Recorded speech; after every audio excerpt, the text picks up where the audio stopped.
David Rockefeller thanked those for not revealing this because they wouldn't have been able to proceed as far as they had gone had this been exposed to the public.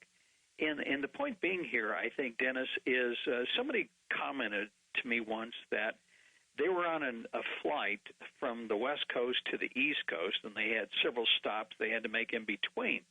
And at every airport they stopped, whether it was in Denver, Chicago, and finally New York, they picked up a copy of the newspaper. And the comment to me was, every newspaper I read had the same articles, the same headlines, the same stories. In other words, even though this person had stopped in 4 different cities, the newspapers all looked the same. And isn't this pretty much what has happened today, that basically what the public generally sees in the paper, on the evening news, is a controlled format that is controlled by a handful of companies?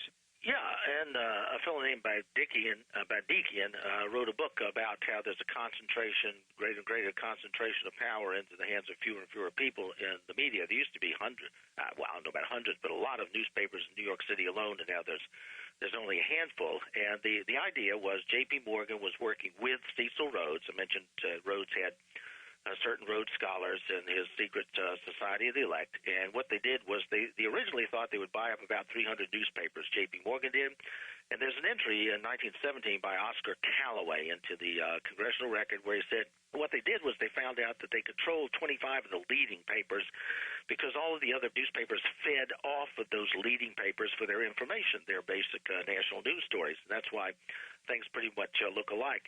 So the press is not only important, or media is not only important for what they tell you, but what they keep from you. Let me give one cautionary note, though, to you about that quote you're referring to about Rockefeller thanking people. In my books, what I try to do is actually provide documentation as to who said what where. And so that particular thing I've been reluctant to use because it's supposed to be from some sort of Swiss delegate who was at a meeting, but I've never been able to actually get the tape of that conversation, so I've been reluctant. Now, does that mean he didn't say it? No, it doesn't. And in fact, what I use instead is a book from David Rockefeller's own. It's called Memoirs. It's the title of it. It's his autobiography, published in 2002. And you can get it in any library. If you go to the library, look at page 404 in David Rockefeller's book called Memoirs, and it says, it's a great day at the CFR, so forth and so on. The very next page, he says, some people believe that me and my family are part of a secret cabal conspiring against the best interest of the United States in order to form a more integrated global political and economic structure, one world, if you will. And then his very next sentence is, if that's the charge, I stand guilty, and I'm proud of it, end quote. So, yes, David Rockefeller has admitted what they're up to. And it's not just himself. He says part of a secret cabal. If they are doing this, when you refer to the power elite, and of course there's been books written by, you hear things about Skull and Bones, you hear about the Bilderbergers, the Trilateral Commission, the Council of Foreign Relations. There's another, I'm trying to think of the society in England, the one Royal Institute for International Affairs. Yeah, the one that Cecil Rhodes started. How does one get inducted into these organizations? In other words, how does one become a Bilderberger? And is this the group that you refer to more frequently as the power elite, this group? Well, one doesn't approach them; they approach you, and what they do. In fact, I think they had their eye on me for a while until they found out I asked too many questions. And I'm not just saying that. I literally corresponded with one of these secret society members of Rhodes' secret society. I didn't even know it at the time. Later on, I found out about it. But what happens is it's multifaceted. You'll have a network of, let's say, the Fabian Socialists, reluctantly, because they're the intellectuals, working with Cecil Rhodes' people and his secret society, because they were the political and big money people. You'll have the Royal Institute for International Affairs as part of the Rhodes plan, and the American counterpart or co-part of this would be the Council on Foreign Relations, but that's just in this country. So then you had to go to the Bilderberg. And what you need to understand about the Bilderberg is it started by Prince Bernhard, and he was a Nazi, an SS guy. And he comes out of the House of Orange. Remember I talked about the Netherlands in the 1600s literally putting up the money for the Bank of England? They wanted to get the Stuarts out and William and Mary from the Netherlands in. Okay, that's the House of Orange. That's the one that comes right on up to today. And so the Bilderbergers are coming out of that. You had to have a globalist network. In addition to this elite, you had to have, the business class. So David Rockefeller in 1973 founded the Trilateral Commission, and Barry Goldwater a few years after that said what they want, trilateralists, is economic, political, social, and ecclesiastical control. There's a spiritual element to this, one world religion also. And so these various groups will network, work together, and you mentioned Skull and Bones, and that's for American politics. William Whitney of the very wealthy Whitney family in the late 1800s developed a plan. He had a son who was also Skull and Bones, and what they said is what we'll do is we will contribute heavily to both major political parties, then we'll alternate power so that the dumb public thinks it has a choice, but they don't. And that's why whoever you get in the presidency or in the Senate pretty well has been screened. How do we know this? Well, if you go to Google Books, there's a book called Frenzied Finance, 1904, by a Thomas Lawson. And that's important because he was one of these guys, one of these insiders, one of these paralegal guys, and he got sick of it. He said, I'm not blaming Rockefeller and these people because, if they weren't there, somebody else would be here. It's the system. And in there, he talks about how it's almost a religion.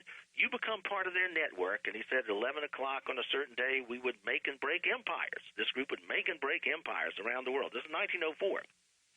And he said, if you're with us, you'll get tons and tons of money. The example he used involved amalgamated copper because that was what he was personally into, but it applied to all this Rockefeller Standard Oil interest and so on.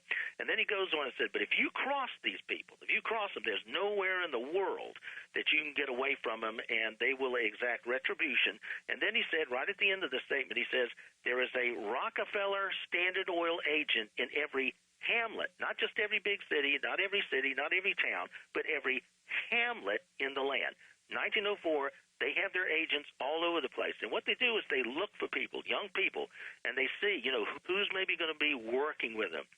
Who can they persuade? Who can they bribe? Who can they give all kinds of advantages? Then they support those people for city council, for state legislature, and eventually Congress. So that by the time you get up to the U.S. Senate and presidency, those people are pretty well bought. Most of the presidents have literally been puppets of these people. In fact, in 1912, they said that. Woodrow Wilson was running for power. Bernard Baruch takes him by the hand, more or less, like a puppy dog, up the steps to meet some of these leading, as FDR called them, financial element that owns the country.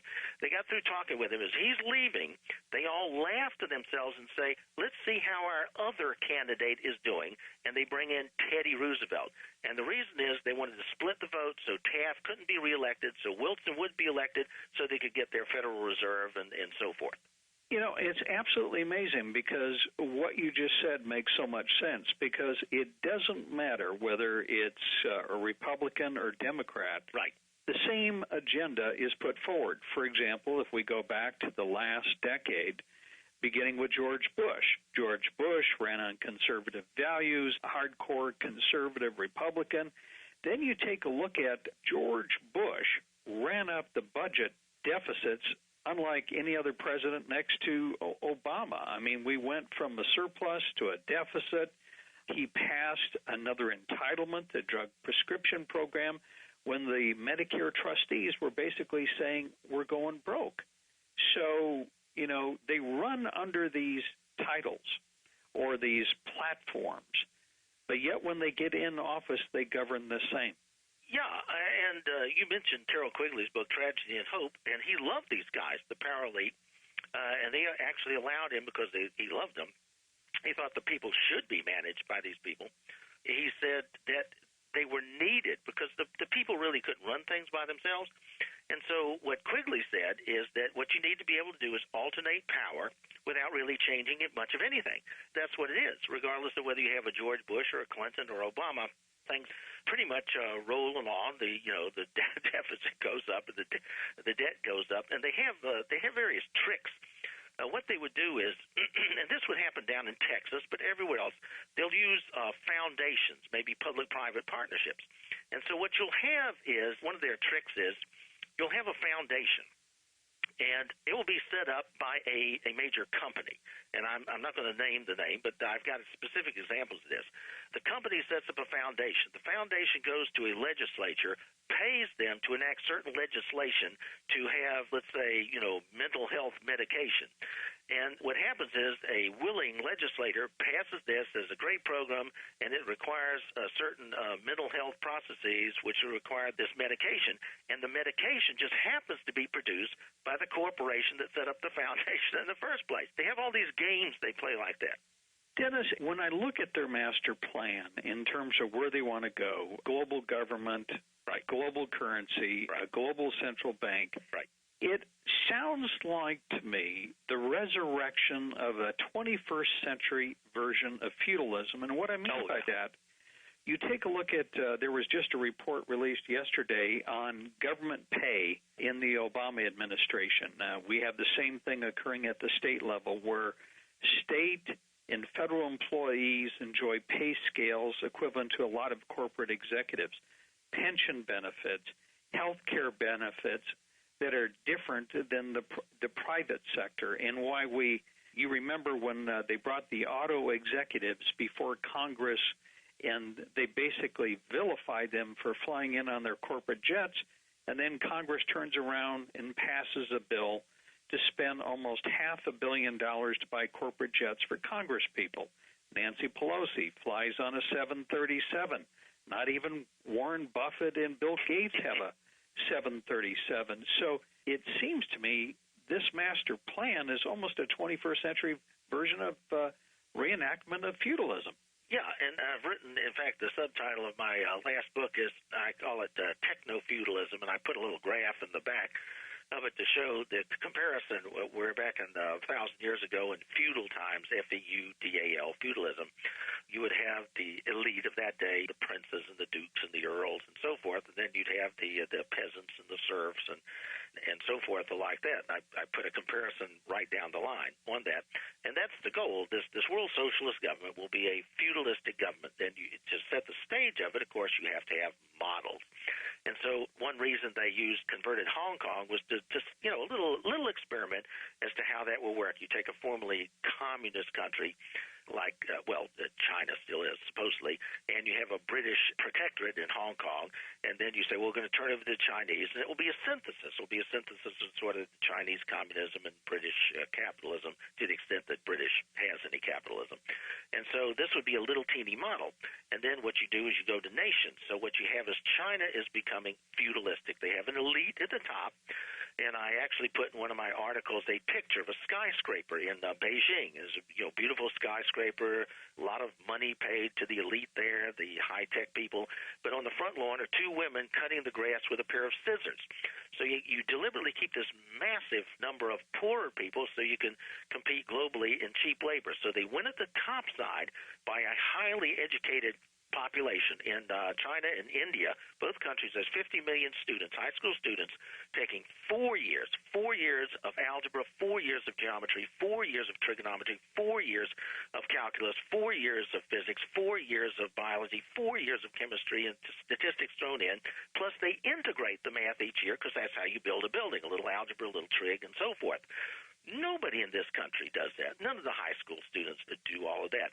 And so they have the elite at the top to undercut us in terms of ability, and that's why the auto firm BYD over in China, just after 5 years in auto production, was able to come out with an all-electric vehicle a year before the Volt and at about half the price. And so globally, they will outcompete General Motors in that regard. But at the same time, you deliberately keep, in India as well, this massive underclass with cheap laborers. An example I use is a friend of mine who had their MBA, went over to China, went into a factory that produces baby clothes for an American company. It literally reeked of a particular stink there. Why? Because they make them stay at their workstations to wring the most productivity out of them, just a lunch break, no bathroom facilities, and so forth. And so at the lower end, they do that as well as they specialize. It used to be an American American auto firm would have a brake division, so forth. Chinese are able to actually, because of the large population, actually have towns to specialize. Putian makes most of the sneakers, the tennis shoes in the world. Another one I think is called Jinju makes most of the neckties. Now you may laugh at neckties and tennis shoes,